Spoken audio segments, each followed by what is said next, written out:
बराच विचार करून मागवलेलं मंगळसूत्र आज मला रिसीव्ह झालं बरं का. तर सकाळी सकाळी ना रिया म्हणायला लागली, मामी माझ्या केसांना तेल लावून दे.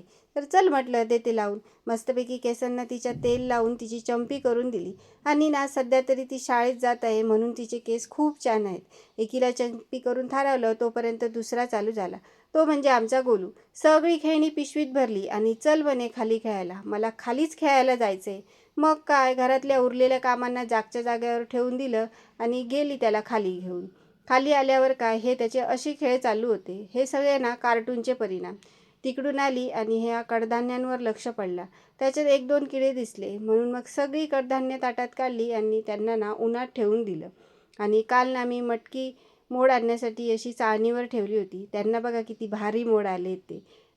पण त्यांच्या भाजीचा नंबर आज काही नव्हता. त्याच्यामुळे ना ते दिले फ्रीजमध्ये ठेवून. तोपर्यंत आमच्या ह्या गोलू मिरिंडाची बाटली फ्रीजमध्ये सापडली. मग तो काय पिल्याशिवाय मानता. मी देत नव्हते म्हणून मम्माकडे घेऊन गेला आणि तिच्याजवळ मागायला लागला. मग काय मम्माने घोटभर दिलं ग्लासात. मी पण मग मस्तपैकी फ्रेश होऊन नट्टापट्टा करून मंगळसूत्राचा शूट करून घेतले. किमतीच्या मानाने ना मंगळसूत्र खूपच छान आहे. पण बघू आमचा गोलू आता किती दिवस ते माझ्या गळ्यात टिकवतोय. चला तर मग आजच्यापुरती इतकेच.